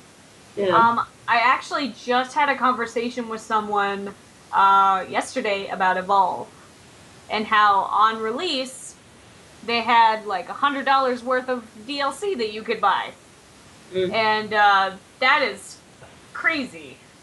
Angry I can see why. I can see why they did it, but I don't. All at the same time, I don't. I really don't. And I feel like now they're trying to push it out and then get the DLC later, and I think that's also something that's playing a part. Do you think that's a good marketing gimmick or tool, depending on which side of the fence you're on? DLC? That DLCs, because of the fact that they know that they're going to have to compete with whatever it is in 6 months or 3 months or 2 months, whatever time frame the DLC is going to come out. So we'll go ahead and get in your pocket now and say, okay, for this X amount of dollars, we'll give you this many DLCs. I mean, do you think that? I mean, to me, from a business standpoint, that's kind of smart. I mean, you know, I'm going to go ahead and tell you, I'm going to give you a break on those DLCs if you get them in a bulk package. That's a great. I mean, that's a great way to market it. I mean, come on. How many people in chat have seen a bulk DLC and you're like, I gotta have it, and you don't wait to see how the DLCs would pan out if you bought them separately? Like if they're telling you you can buy it now and it's this price, and then you would probably figure out later if you waited, you probably could have gotten it for a little bit cheaper. Nikki, what do you think? Well, I wind up buying all those DLCs for the kids, like those stupid packs that they get. And at the end of the year, when I count up everything they got, I can't make it equal the money that I spent on them. You actually count it all up? Ooh, torture yourself. Oh God, like I gotta buy Steam. these. Yeah, I gotta buy the yearly pass for Battlefield and the yearly pass for. By the time the year is up, you're buying another freaking game. Yeah. And then they're throwing the old one in the drawer because now a new one comes out and you gotta. So the games aren't $60; they're really $110. No, it's true. Crazy. I think the solution. Call of Duty did that with Black Ops 2. Yeah, I mean it's crazy. The And there solution- isn't $110 of content in the game. Not to Go ahead, you, Jill. but to your What's the boys only there game you're is. playing? Oh, my boy just sits there doing the same thing over and over and over again. Just talk over them. Go for it. I think. I'm sorry. No, it's okay. I think the solution for everyone here is just to slow development. It'll solve Nicole's problem. It'll solve everybody's problem. Just slow development. You won't have your kids asking for that many games. You'll have unbroken games. All your problems will be solved. I do want to point out. Solution: hire people. Wait. I do want to point out that I have spent $2,300 on Star Citizen, a game that's not even out yet. Heart. And there it is, the crux of it all. I want to throw like Black Ops 2. We bought like an $89. I bought an $89 special edition to get one of the zombie packs, and then we ended up buying like I don't know, like a $20 DLC. Yeah. And but I ended up playing it for years. But I'm also the kind of person that the game industry doesn't love because I will play one game until it's fucking dead. You What do know, you like gotta say, I'm not Daryl? gonna stop. No, Go ahead, Daryl. I want to throw a wrench in what Jeanette said because Oh, okay. The other side of the fence. when you Wait, you gotta. when you like take longer to make games, like these people earn pretty good salaries, and there's a lot of them on a team that adds up in the millions of dollars. So another year is a pretty good big chunk of more money that needs to be added. At the same And time, revenue needs to be generated, right? yeah. But at the same time, if you release something that's crap, then everyone gets laid off anyway. So Yeah, exactly. Right. Ooh, that double-edged sword coming back to bite us in the behind. All right, so we're gonna move on to happens Kim's a topic, lot. I think. Yes, it does. We just saw that with a couple of studios, did we not? Last week, I think it's one of our topics. I don't remember. So, a popular Hearthstone player and the ESL winner, Magic Amy, was accused Magic by Amy. Magic Amy. I'm sure some Here of we you go, guys. people in It's chat. our hot I topic like for that the night. name. Oh man, this is crazy. I'm sure some of you people in chat know who Magic Amy is, and I'm sure some of you have even watched her. She was accused by former teammate Eric Specialist Lee, who was actually officially banned by Blizzard for win trading, which win trading is pretty much throwing matches, playing with other people to go up in your rank. And Is this a StarCraft thing? this is on Hearthstone. Oh wow. Yes, so the very, very popular Hearthstone, one of the most popular games on Twitch. The woman she's being accused of not actually being the woman behind the cards. And he got on Reddit, Specialist did, and listed all these reasons to why he believed that Magic Amy was a fraud. So I'm going to touch a little bit on it. I'm also going to have Ian put up a link to the oh, did I put it on here? He's gonna put a link up to the mega. He's gonna put a link up to the mega thread, and you can go all on Reddit. I was up like for days looking at it and reading everybody's comments. I think I read everyone's comment. It was a lot. So his points were Magic Amy is actually a persona that's made up by a collaboration between two people, one Canadian male and one Korean female. All right. So, Magic Amy tricks top players into thinking she's in love with them and makes them play for her. 3, in actuality, it was the Canadian guy all along that actually played for her. And 4, the girl only does the PR part. She's just the face of Magic Amy. So she's on the videos, she's on the images, she's the one who gets the views. So, after all this emerged, Reddit got it and they took a hold of it. And all those comments started flooding in, and all the Hearthstone streamers were getting their say on it. So Tempo Storm, which was Magic Amy's team, launched a 3-day investigation to which they talked to 35 people and found that they were on the side of Magic Amy. So although Magic Amy was found by Tempo Storm, and to quote the press release, "We believe that Magic Amy is one person and that Hiriam Lee is indeed who she claims to be. But she decided to leave Tempo Storm and thank them for the opportunity because of all the hate she had gotten." Oh boy. So, 2 days ago, a fellow teammate of Magic Amy called Raynad has gone on to call the Hearthstone Reddit community a scumbag community. Wow. And that according to him, there is no evidence whatsoever that somebody was playing for her. And personally, there is a video. I have it in the Google Doc, and Ian will put it up there for you, of Raynad going off on the Reddit community, and I would have to say he should have treaded lightly because he lit into them. Basically, his point was that it's all this spurred from male insecurity, and that it's probably the biggest setback to getting women in esports that he can recall happening in the past year or two. After he called everyone dipshits, of course. So what? I mean, my first question would be like, what? You know, there has to be a way for Blizzard to tell what IP address and what MAC address is playing the game, right? See, and here's the thing. My personal opinion on it, I kind of Magic Amy has not made a release yet on this at all. She hasn't said, she hasn't kind of defended herself from what I've seen. And you know, after reading a lot of the things and seeing some of the evidence that some of the people online, but you know, you have to take that with a grain of salt.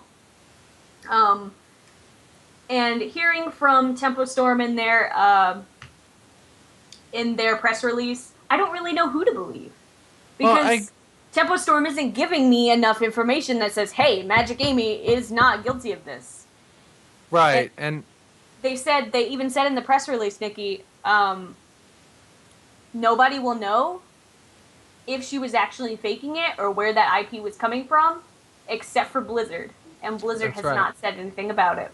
So. That's because, and I understand that. When you catch somebody, you've caught them red-handed. You know all the information. If you give out all that, you know, give out the exact, you know, this isn't a court of law, right? Mm-hmm. They're breaking the end user license agreement, so they have all of the control, Blizzard. But if they show how they caught them, it gives opportunity for other people to circumnavigate it. So it's kind of one of those things that you're never going to know the truth. And I can't help but believe that that same MAC address was used by those two people, you know? Because Blizzard has to know that. When you're connected, they could see that traffic. Mm-hmm. So, I don't know. So, Daryl and Jeanette, what do you happen to think about this? Do you feel that Jeanette is right in saying that this is a really big setback? I mean, we kind of don't know enough to say much about it, but I mean, it sounds as if probably the best bet would be, like Nikki pointed out, sort of like, you know, getting to the bottom of it, maybe talking to Blizzard and tracing where exactly, you know, this game is being played, and whether there can be some clarity to this, like whether it is her or whether it is two people, or, you know, where this person's playing from, if it's the same location or multiple locations. You know, is it North Korea? Is it Canada? You know, where exactly? If people really want to get, you know, to the bottom of this. Yeah, I mean, exactly. I guess it would be a setback if it came out and it's like, okay, well, the whole thing was this, like, fake thing. Then I guess I could say it would be a setback, but if this person is saying that the community are scumbags or whatever you said, I think that maybe it's not the whole community, but like a vocal minority. So I don't really think that the vocal minority has power, but doesn't have all the power. Like, people will still play a game, people will still do what they want to do. I agree. And yeah, I personally, and like I said, I just think it's, I'm very shocked that Blizzard has not made a comment, because they could really shut this down. Yeah. So, you know, it's very puzzling to me, and I find that, for my own personal reasons, I think it's a little bit shady on Tempo Storm's part that they're not saying anything. But, you know, they are a company. They have to run it that way. They have to kind of protect their brand. Paige, what do you think about it? I actually have a question for you about it. Okay. Because the mega thread's huge. And you were saying that you were reading it. What was the most compelling evidence? There was a lot of evidence. There was, God, I filtered through so much stuff. Yeah. So there were a lot of that's what I'm saying. There were a lot of people, and I didn't want to get into the evidence unless we really wanted to, because there's a lot. Well, I mean, like, what was the most compelling to you? Like, was there anything concrete, or was it kind of just people behind their username saying, "Oh no, I know this"? I would not say that there was anything that stood out above the rest, but there was another Hearthstone streamer named Crip, who was invited to a Hearthstone event, and Magic Amy was supposed to be the one contacting the people to go to the Hearthstone event, and he never heard from her. Oh, wow. Well, he thought that was very suspicious, and in the video, I believe he says that he had talked with other people who had gone to that event, and they didn't hear from her either. And he said that he kind of showed some videos of Amy playing at ESL and playing on online tournaments because she only played online. She would not play at any offline tournament.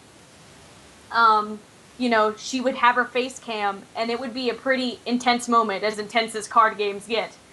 And, you know, she would be kind of casual and cool and calm and collected, whereas other people would kind of be, you know, getting a little bit tense or getting kind of angry over it or whatever. And, you know, she's just sitting there, just kind of like, okay, here we go.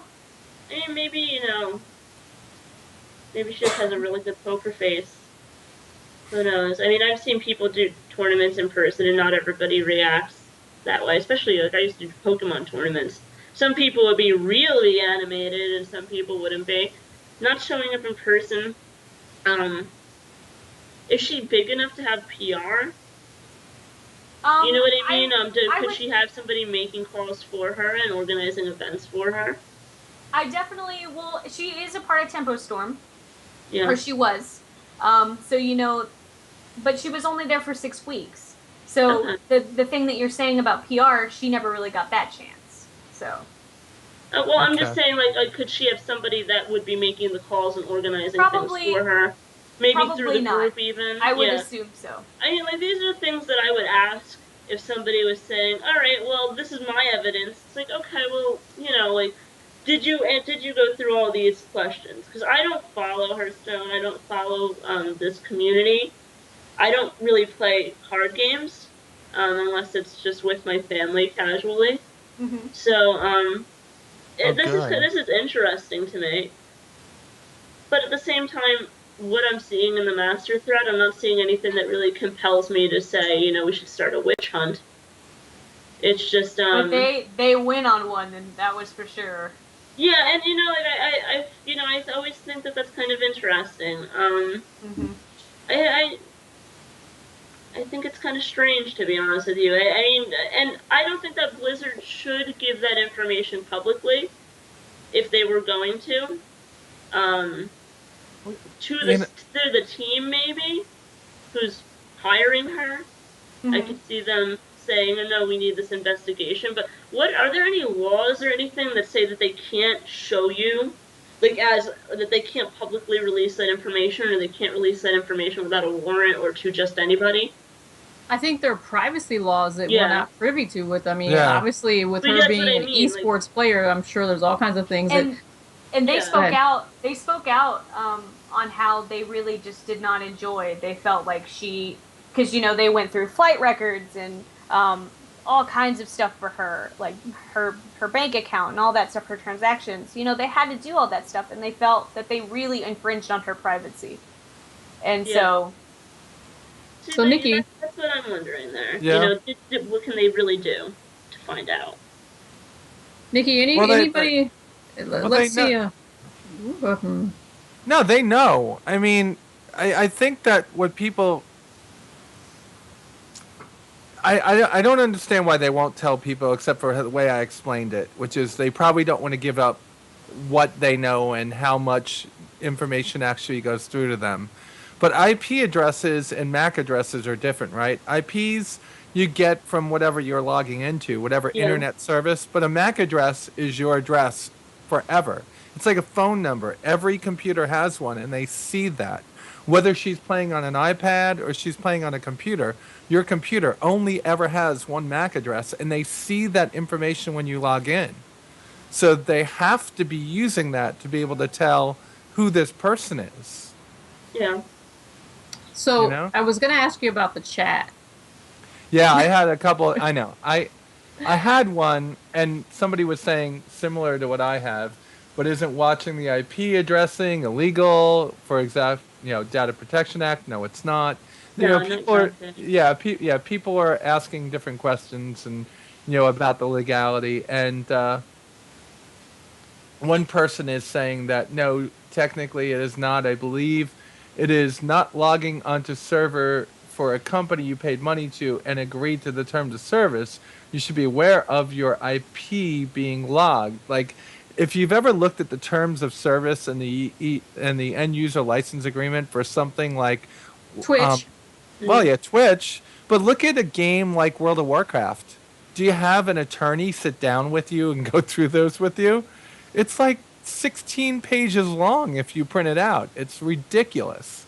So there's a lot more in there than you know. And you're agreeing to upholding their, everything that you had there. And if you cross a boundary, they'll drop you for any reason whatsoever and not tell you why, because they know that you've cheated.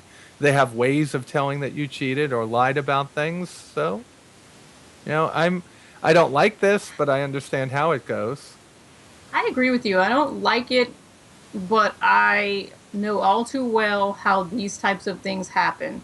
And when I say these types of things, I mean something gets started on the internet and then it gets spiraled out of control and blown up into something that is maybe more than we really need to know, or would have went if we didn't have the internet and social media the way we do now. We would have never went this far. And now the poor girl is like, screw it, done, because the invasion in her privacy and whether she did or didn't, it just ruined her whole reputation. And what started out with her maybe have been something that was fun and engaging, and she liked the game. Still seen her? Well, the story is ongoing, so let's just go with that. Kim and I did some research today, and this is still evolving. This is still a very active thing, and we're going to keep up with it. It's going to keep going. All right. Yeah, we're going to keep up with it, and we're going to update you guys as things progress, whether it be here on the live show or on the website. So keep an eye there. But I really feel bad about the fact that this to me and everything that I read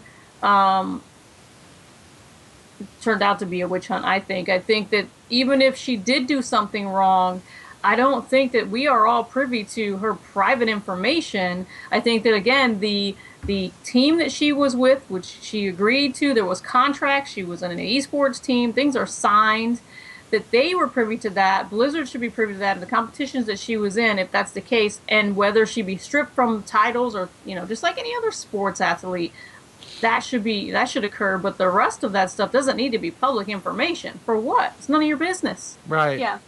And that's something that Big Mikey Ocho said in chat. He said they won't tell people because it's their business. Right. If they just tell people freely, then they're breaching client confidentiality, and they won't say it because it's bad business. Get a warrant and they'll tell. Yeah. Do you want to set that precedent as Blizzard that every time somebody on Reddit comes up with a theory, that if they get enough people screaming that they're going to release private info or personal information, maybe not private, but personal information about their users, I'm sure that would not reflect positively for a lot of people who frequent their services. Agreed. Yeah. They ain't got time for that. Ain't nobody got time for that. They're like, get it out of here. So, guys, I am going to take a moment to break into the conversation and just say that the reason why we're here and the reason why we do what we do is because we're doing it for charity. Our charity is based on STEM or STEAM education, science, technology, engineering, and math. Every time I say STEAM, I keep thinking of, I got to go buy a game. It just throws me off just a little bit. I'm a gamer.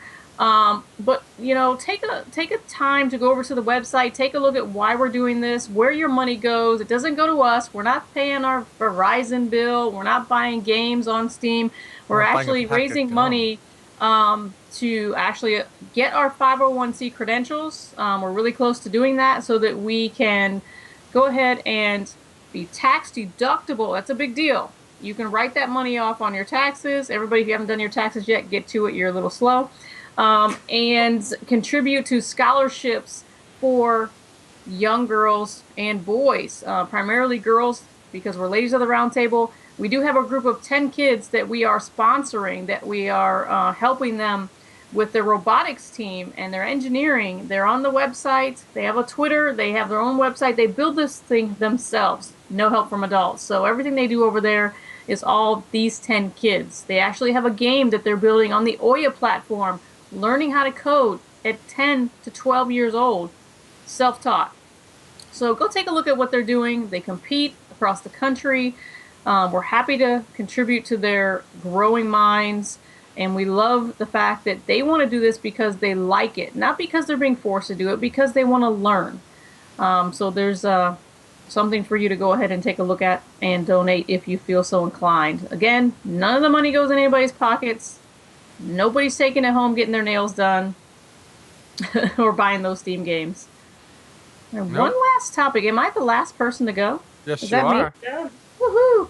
So, back to the games. We were talking about games. We were talking about Kickstarters. And I'm a little excited about this new Kickstarter that's coming out, or that is out, I'm sure. It's got 26 days. It just launched. Crowfall. And if you guys haven't heard of this game, go on over, take a look at the link that Ian's going to throw up in the chat. It's a new, up-and-coming, massive multiplayer, which is an MMO online game that's brought to you by Gordon Walton, who has produced Ultima Online, Sims, Star Wars, all those kind of games, Old Republic, and J. Todd Coleman. I can say that, J. Todd Coleman, I'm sorry, who's Wizard 101, which is one of Paige's games that she likes, right? No, I like Magica Wizard Wars. Oh, okay. So I didn't know if you played Wizard 101 as well. I do actually, but And that's Pirate not 101. what I told you about. And this thing has only been up for, 2 weeks or something? Not even that. And it's already at 800,000. I mean, like, really Wow. crazy. And it crosses MMO with strategy like Risk. And something to be said about that, if you're an MMO player, I think right now That's cool. as MMO players, have really been struggling with finding something to play that we are not done with in 2 weeks or less. 30 days, that's a long time to be playing an MMO. We've been really let down by some of these games coming out, so we're looking for something that is new, different, fundamentally MMO, and also allows us to strategize, play with our friends, and get in there with the nitty-gritty and do something that we haven't done before, because we've seen it over and over and over. We've got WoW, we've got all these games that are remakes and, the same format. We go in, we quest, we knock it down, storyline, we're done, end game, board. So this is something different. This is an evolving, changing game. So if you haven't looked at the videos, take a look at those. And I backed it. I think I'm going to go hit it again because I want to get into some more beta, some more stuff. I never found anything I want to get the music, but there's soundtracks available. So anybody else on the panel have taken a look at this other than maybe Ian? Yeah, I have. Yeah, okay. What are your thoughts? Well, I've been following the Ultima, well, not Ultima, it's Underworld Ascended Kickstarter. They can use all of the Underworld IP except for the Ultima name, I believe. And that was just funded today, actually. Yeah. And yeah, that just crossed its funding goal today. Now they're going for some stretch goals, which I hope they make. And they were putting up this other Kickstarter that you brought up today. So I actually just ran into it last night. So it was pretty interesting coming into that when I saw it in the show notes. I was like, oh, I was just looking at that the other day, doing research for a follow-up article that I'm doing on Underworld. So this is really cool, and I think that Kickstarter this February is just on fire. Yeah. There's Vidar just got funded the other day. Underworld just got funded. I'm sure that this is going to get funded. I really hope it does. And I've never been so motivated to be involved in Kickstarter than I have been this month. It's there's a lot of fantastic games coming out. It's like you almost got to get a second job for your Steam and your Kickstarter, man. You got to Get it. Crowfall, sales. Crowfall is just I was looking at it too, and I was they're taking all my damn money. I never, and I mean, because I never really feel totally motivated to give a lot of money to a game,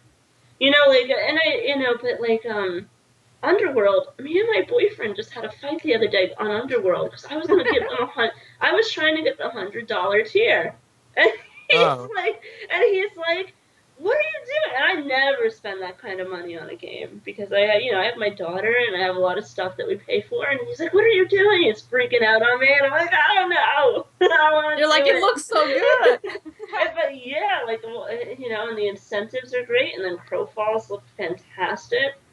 So I have to it's say, just, with Kickstarter versus just buying or picking something up off the shelf or ordering it online or getting it from the big box websites, there is a lot more incentives for the everyday gamer. There's a lot more things that are just like, okay, oh, I know I can get this. I know I can get this. Oh, that's an extra. I want it now. It's tangible. We want those things. So, and there's also something about being able to say that you've helped somebody create something that is their dream or their passion. I mean, Daryl, you guys know that feeling that you get not just from private backers or angel investors, but the fans, the people that want what you're creating. That's got to be such a different experience than, oh, we got a check from the bank, right?